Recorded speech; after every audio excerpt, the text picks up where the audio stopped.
जय श्री राम। मैं हूं डॉक्टर राकेश कथुरिया, आपका वैदिक और लाल किताब एस्ट्रोलॉजर। हम आज बात करेंगे वट वृक्ष की। वट वृक्ष एक महान और विशाल वृक्ष है जिसकी जटाएं हवा में लटकती हैं। और हमने वट सावित्री व्रत के बारे में सुना है कि कितना ये प्रभावशाली था और है।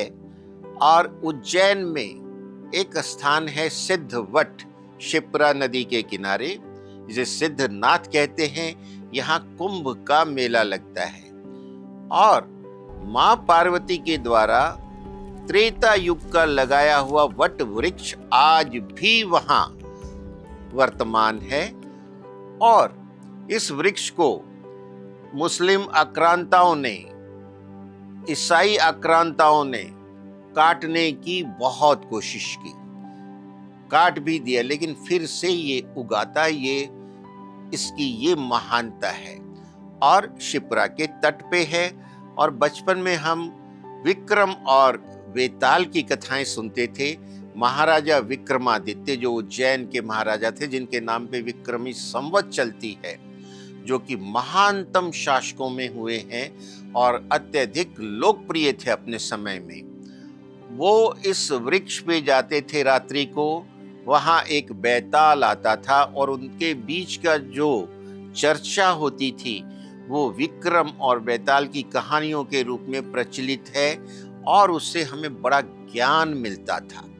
ये जो विशाल वट वृक्ष है, बनियान ट्री, इससे लाल किताब में सूर्य का रूप माना गया है। और आप कितनी भी सर्दी हो, अगर आप इस वृक्ष के नजदीक जाएंगे तो आपको ना थोड़ी सी उष्मा महसूस होगी, हूफ महसूस होगी, क्योंकि ये सूर्य का प्रतीक है और इसका जो टेम्परेचर है वो लगभग हमारे बॉडी टेम्परेचर के बराबर होता है। और वैदिक के हिसाब से यह मघा नक्षत्र, जो कि केतु का है, उसका प्रतीक होता है। मघा नक्षत्र सिंह राशि में पहला नक्षत्र होता है जो 13 डिग्री 20 मिनट तक है और वो केतु का नक्षत्र है, तो सिंह राशि में आता है और इससे सूर्य का ही प्रतीक माना जाता है। केतु का नक्षत्र है, केतु लंबाई देता है। हवा में लंबी लंबी जटाएं वट वृक्ष की लटकती रहती हैं और इसकी आयु हजारों वर्षों में होती है। अब इससे हम कैसे आशीर्वाद ले सकते हैं, वरदान ले सकते हैं? अगर हमारी कुंडली में लगन में नीच का शनि बैठा है या पंचग्रही षष्ठग्रही को ही किसी भी भाव में युति हो गई, हमारा जीवन डायरेक्शनलेस है, दिशाहीन है, हर जगह समस्याएं आ रही हैं, तो ये उसका मास्टर ट्रीटमेंट है। मैं आपको बताता हूं, लगातार 48 दिन तक चांदी या स्टील के लोटे में थोड़ा कच्चा दूध डालें, 1 चम्मच गंगा जल डालें, 1 चुटकी चावल डालें और उसको पानी से भर दें। और सुबह स्नान करने के बाद आप वट वृक्ष की तने पे ये जल डालें और वो नीचे जड़ तक जाएगा और वहां मिट्टी को गीला करेगा।